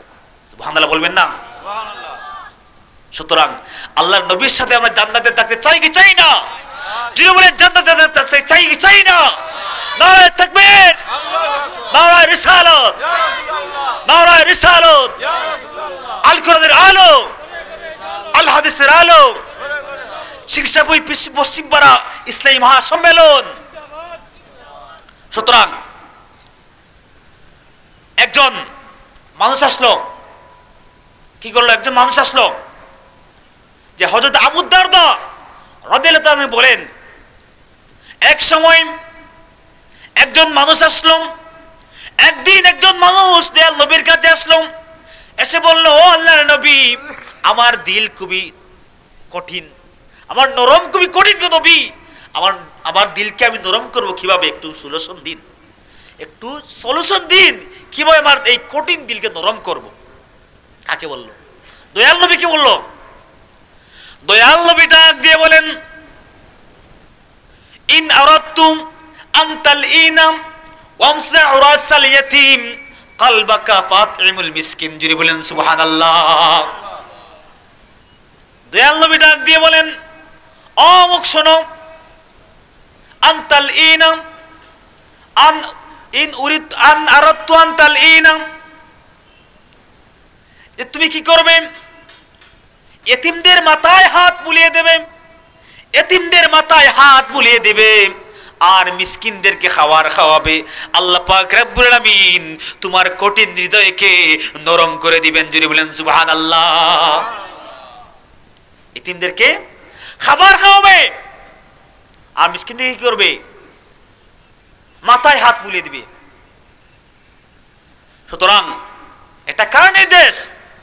এতিমদের প্রতি সদয় হওয়া কার নির্দেশ? আল্লাহর নির্দেশ। এখন আমাদের সমাজের মধ্যে, এই বাংলাদেশের মধ্যে এতিমদেরকে অবহেলা করা হয়, ঠিক কিনা বলেন? এতিমদেরকে অবহেলা করা হয়, এতিমদেরকে কেউ ভালোবাসে না। এই যে দেখবেন, একটা ছেলে যদি এতিম হয়ে যায়, ছেলের চাচা চিন্তা করে কিভাবে তার সম্পদ মাইরে খাওয়া যায়, ঠিক কিনা বলেন? আছে কি নাই?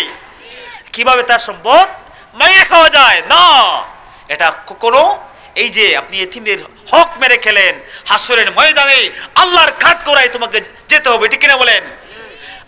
আল্লাহর কাঠগড়ায় তোমাকে যেতে হবে। এই যে পড়ার হক মেরে খেলেন, হাসরের ময়দানে আল্লাহ বান্দাদের সমস্ত গুনাহ আল্লাহ মাফ করে দিবেন, কিন্তু বান্দার হকের গুনাহ আল্লাহ কখনো মাফ করবেন না। বান্দার হক আল্লাহ মাফ করবেন না। এখন আমরা কত মানুষের হক মেরে খাই, ঠিক কিনা বলেন? কত মানুষের হক মেরে খাই, আম চুরি করে খাই, কাঁঠাল চুরি করে খাই, ডাব চুরি করে খাই, ঠিক কিনা বলেন? খেয়ে বলে কি মজা হইছে রে, ঠিক কিনা বলেন?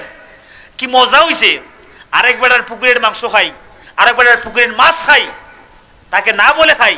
এই যে তাকে না বলে খেলাম, এটা কি আমাদের হক নাকি? হক নাকি? এটা হারাম। সুতরাং হারাম যদি আপনি খান, আপনি যদি না খেয়ে তাকে যদি না বলে যদি আপনি খান, এটার জন্য আপনাকে হাসরের ময়দানে আল্লাহর কাঠ করে দাঁড়াতে হবে, যদি বলেন ঠিক কিনা?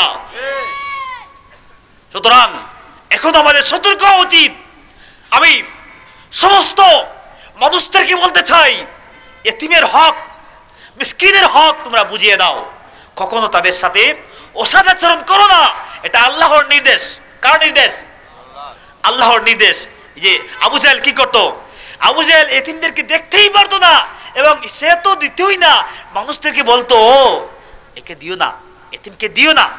সে নিষেধ করতো, সেও দিত না, মানুষদেরকে দেওয়ার দিত না, ঠিক না বলেন?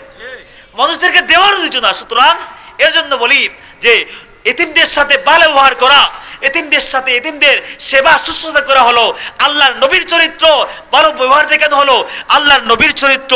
আর এতিমদের সাথে খারাপ আচরণ করা হলো আবু জাহেলের চরিত্র, জীবন, ঠিক কিনা? সুতরাং আল্লাহ পাক রব্বুল আলামিন আমাদেরকে এই এতিমদের প্রতি সদয় হওয়ার তৌফিক দান করে, আমরা সবাই বলি আমিন। সুতরাং আল্লাহ যে নির্দেশ দিয়েছেন, আল্লাহ নবীকে যাই যে কথা বলেছেন, সমস্ত কিছু হলো আমাদের জন্য সাবিত, ঠিক না বলেন? উম্মতদের জন্য সাবিত। এরপরে আল্লাহ পাক রব্বুল আলামিন দয়াল নবীকে নির্দেশ দিলেন, وَأَمَّا السَّائِلَ فَلَا تَنْهَرْ وَأَمَّا السَّائِلَ فَلَا تَنْهَرْ। হে নবী, আপনার কাছে যখন কোনো সাইল আসবে, যখন কোনো ভিক্ষুক আসবে, কোনো প্রশ্ন করার জন্য আসবে, তখন আপনি তাকে ধমকাবেন না। কে বলেছেন? আল্লাহ বলেছেন তার সাথে ধমকের সুরে কথা বলবে না, নিজেকে বড় মনে করবে না, তার উপর বিজয়ী হবে না। সাইল কোন প্রশ্নকারী আসবে, আল্লাহর নবীকে আল্লাহ পাক রব্বুল আলামিন সূরা আবাসার মধ্যে নির্দেশ দিয়েছেন, তাগিদ দিয়েছেন, যদি কোনো মানুষ শরীয়ত এবং আখিরাতের বিষয় জানার জন্য আপনার কাছে আসে, আপনি তাকে বিতাড়িত করবেন না, ফিরিয়ে দিবেন না। আপনি তাকে কি করবেন? আপনি তাকে সম্ভব হলে আপনি তাকে কি করেন? কিছু বলেন বা কিছু দেন, নতুবা তার সাথে অসৎ আচরণ করবেন না, তাকে ধমকাবেন না। এখন আমাদের বাড়িতে যখন ফকির মিসকিন আছে, আমরা কি বলি?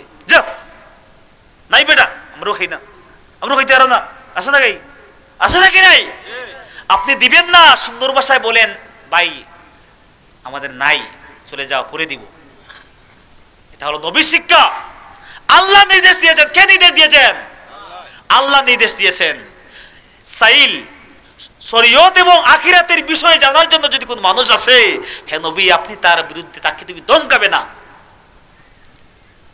সুতরাং এর জন্য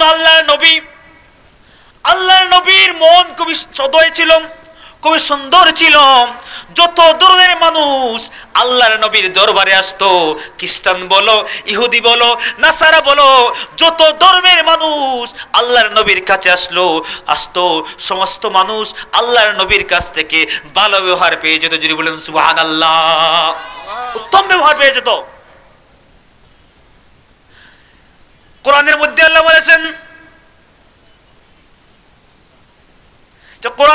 আল্লাহ বলেছেন, ওয়ালাউ কুনতা ফাযযান গালিযাল কলবি লানফাদ্দু।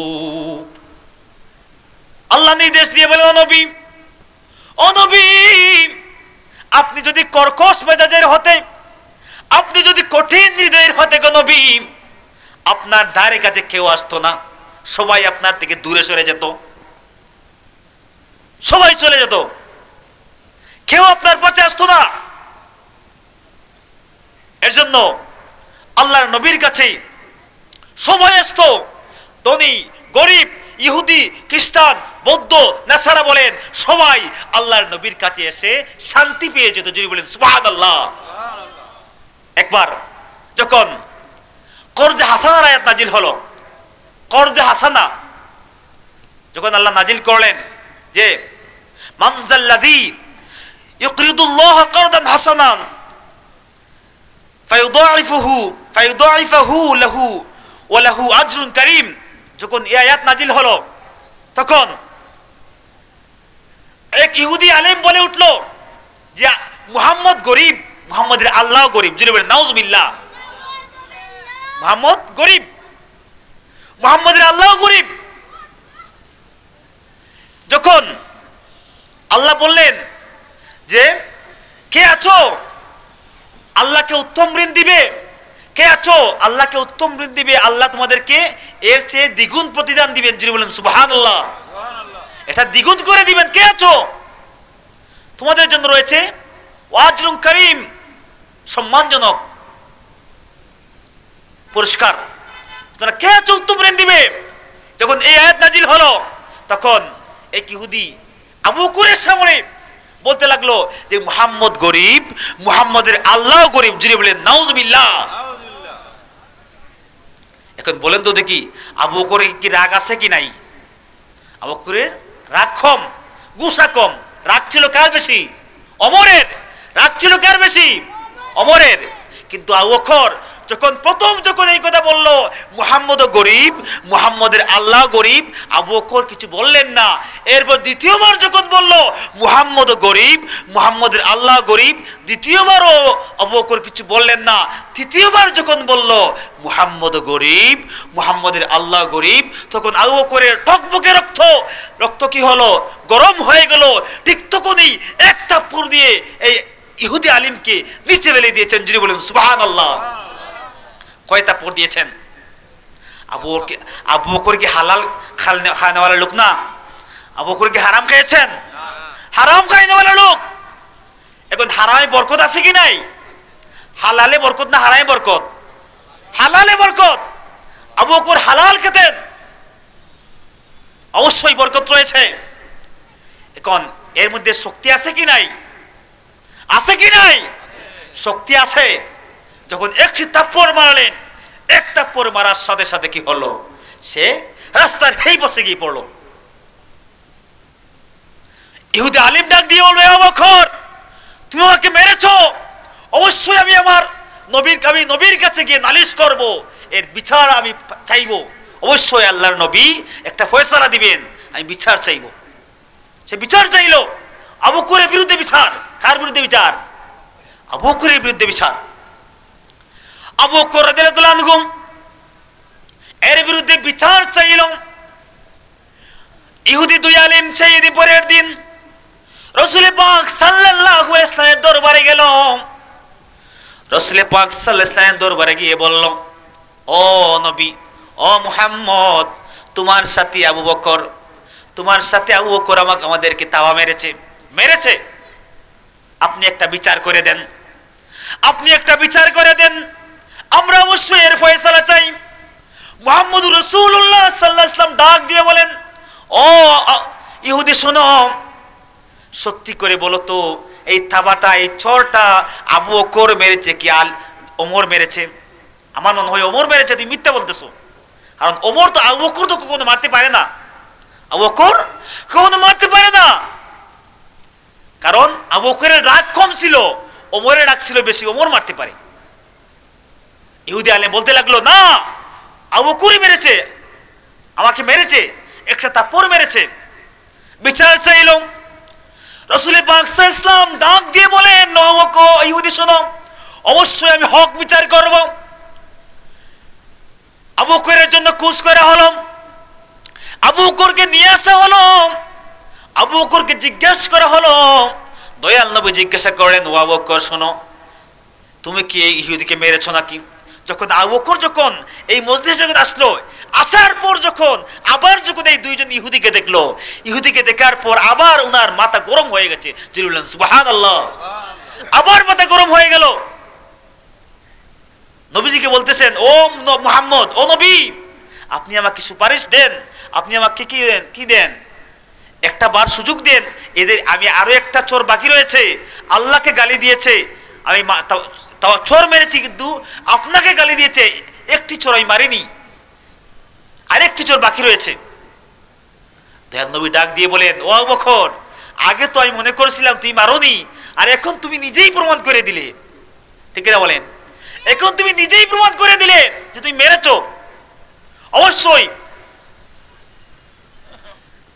মুহাম্মদ সাল্লাল্লাহু আলাইহি ওয়াসাল্লাম ডাক দিয়ে বলে, ও আবু বকর, সত্যি করে বলো তুমি মেরেছো কিনা, সত্যি করে বলো। আবু বকর ডাক দিয়ে বলেন, ও নবী, আমি আবু বকরের দিল নরম, আমি আবু বকরের দিল খুবই নরম, ও নবী,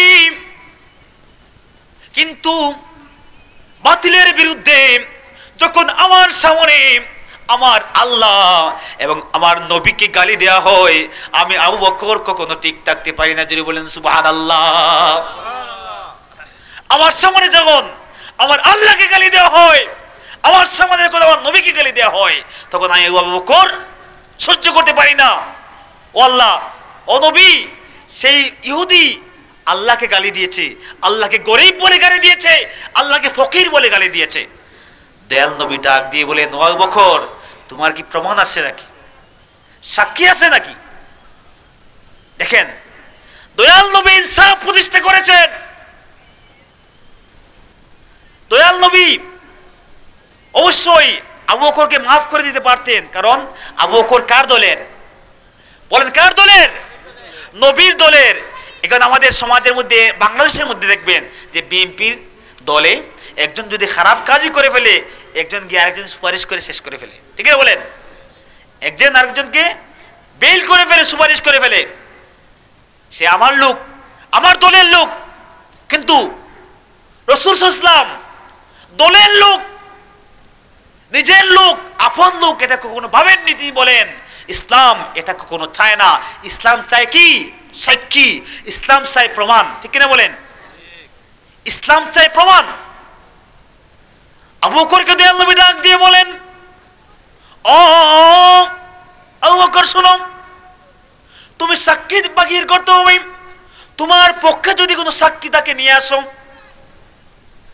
আবু বকর ডাক দিয়ে বলেন, ও নবী, আমার তো কোনো সাক্ষী নেই। সাক্ষী আছে? কোনো সাক্ষী নেই, আমার তো কোনো সাক্ষী নেই। আমাকে আপনি একদিন সময় দিন, একদিন মাত্র আপনি আমাকে সময় দিন। একদিন পর আপনি ফয়সালাটা দিয়ে দিন, একদিন পর আপনি ফয়সালাটা দিবেন। একদিন কিসের জন্য চেয়েছেন? কার জন্য কথা বলতে? কার সাথে কথা বলতে? রবের সাথে কথা বলতে। যদি বলেন সুবহানাল্লাহ। একদিন আপনি সময় দিন, আমি আমার রবের সাথে কথা বলি। হযরত আবু বকর রাদিয়াল্লাহু তাআলা আনহু বাড়িতে গেলেন। বাড়িতে যাওয়ার পর যায় নামাজ বিছিয়ে 2 রাকাত নফল নামাজ পড়লেন। 2 রাকাত নফল নামাজ পড়লেন। 2 রাকাত নফল নামাজ পড়ার পর আবু বকর আল্লাহর দরবারে ডাক দিয়ে বলেন, আল্লাহ, আল্লাহ, অবশ্যই আপনি জানেন, অবশ্যই আপনি শুনেছেন, অবশ্যই আপনি শুনেছেন গো আল্লাহ, ও আল্লাহ আমি আবু বকর এর সাক্ষী দুনিয়ার মধ্যে কেউ নেই। আল্লাহ আপনি দেখেছেন, অবশ্যই আপনি আল্লাহ আমি আবু বকরের জন্য সাক্ষী হয়ে যান। জুড়ে বলেন সুবহানাল্লাহ। আপনি অবশ্যই দেখেছেন কাফিররা কি বলেছে, ইহুদিরা কি বলেছে, আপনি অবশ্যই শুনেছেন। ও আল্লাহ আপনি আমার জন্য, আপনি আমার পক্ষে সাক্ষী হয়ে যান। কার কথা বলতেছেন? আল্লাহকে বলতেছেন, আল্লাহ আপনি সাক্ষী হয়ে যান। এরপরের দিন বিচারের রায় হবে। হযরত আবু বকর কি প্রত্যেক দিন ফজরের ওয়াক্তে প্রথম ভাগে মসজিদে যেতেন, কিন্তু সেই দিন কিন্তু তিনি প্রথম ওয়াক্তে মসজিদে যাননি। যখন সময়ের শেষ পর্যায়ে তখন মসজিদে গেলেন, একেবারে পিছনে বসে তিনি নামাজ পড়লেন, পিছনে বসে নামাজ পড়লেন। এরপর নামাজ পড়ার পর দয়াল নবী আবু বকরকে ডাক দিয়ে বলেন, ও আবু বকর শোনো, তুমি কি সাক্ষী জোগাড় করেছো নাকি, সাক্ষী মিলিয়েছো নাকি? আবু বকর ডাক দিয়ে বলেন, না আমি তো সাক্ষী মিলাতে পারি নাই, সাক্ষী মিলাতে পারি নাই। ঠিক তখনই আল্লাহ পাক রব্বুল আমিনের নবী রাসূল সাল্লাল্লাহু আলাইহি ওয়াসাল্লাম যখন আবু বকরের রায় দেওয়ার জন্য একটি আঙ্গুল তুলবেন, একটি আঙ্গুল যখন তুলবেন, তখন আল্লাহর পক্ষ থেকে জিবরাইল এসে দয়াল নবীকে ডাক দিয়ে বলেন, নবী, ও নবী, আপনি নবী, এই আঙ্গুলটা আপনি জিবরিল আমিন আঙ্গুলটাকে বাঁকা করে ফেললেন, নামিয়ে দিলেন, নিচে নামিয়ে দিলেন, নামিয়ে দিয়ে বললেন, ও আবু বকর, নবী শুনো, ও নবী আপনি এই রায়টা দেওয়ার আগে আল্লাহর বিধান শুনে নেন, আল্লাহর কথা আপনি শুনে নেন। আল্লাহ পাক রব্বুল আমিন কোরআনের মধ্যে বলে দিয়েছেন, লাকাদ সামিআল্লাহু কাওলাল লাযীনা ক্বালু ইন্নাল্লাহা ফাকীরু ওয়া নাহনু আউলিয়া। জোরে বলেন আল্লাহু আকবার। আল্লাহ পাক রব্বুল আমিন ডাক দিয়ে বলেন, হাবিব, ও নবী, লাকাদ সামিআল্লাহু, লাকাদ সামিআল্লাহু কাওলাল লাযীনা ক্বালু, তারা যে বলেছে, নিশ্চয় আমি আল্লাহ অবশ্যই শুনেছি, তারা যে বলেছে, কাওলাল লাযীনা ক্বালু ইন্নাল্লাহা ফাকীর, ইন্নাল্লাহা ফাকীর, আমি আল্লাহ গরীব আর তারা হলো ধনী, অবশ্যই আমি শুনেছি, অবশ্যই আমি শুনেছি। ওয়া নাহনু আগনিয়া, আমি অবশ্যই শুনেছি। বলেন কে সাক্ষী দিয়েছেন? আল্লাহ সাক্ষী দিয়েছেন। আবু বকরের পক্ষে স্বয়ং আল্লাহ সাক্ষী হয়ে গেলেন। জোরে বলেন সুবহানাল্লাহ। এখন আমরা যদি দ্বীনের পক্ষে থাকি, আমরা যদি তাওহীদের পক্ষে থাকি, আল্লাহ আমাদের পক্ষে সাক্ষী দিবেন, ঠিক কিনা বলেন? এরপরে আয়াতে বলেছেন যে ওয়া আম্মা বিনিআমাতি রাব্বিকা ফাহাদ্দিস, হে নবী, আমি যে এত নিয়ামত আপনাকে দান করলাম, এই নিয়ামতের শুকরিয়া আপনি আদায় করুন, নিয়ামতের শুকরিয়া আপনি আদায় করুন। হ্যাঁ নবী, আপনি কি করেন? শুকরিয়া আদায় করেন। এখন এই যে আমাদের আল্লাহ হাত দিয়েছেন, হাতের জন্য আলহামদুলিল্লাহ না? কান দিয়েছেন, কানের জন্য আলহামদুলিল্লাহ, চোখের জন্য আলহামদুলিল্লাহ। এই যে আমরা বেঁচে আছি, আল্লাহর দয়ায় বেঁচে, কার দয়ায় বেঁচে আছি? আমরা কি শুকরিয়া করব না? অবশ্যই করব। সুতরাং অবশ্যই আমরা আল্লাহর শুকরিয়া করব। প্রতিটি অঙ্গ প্রত্যঙ্গ সমস্ত কিছু আমাদের আল্লাহর দয়ায় আছে, আল্লাহ দিয়েছেন। সুতরাং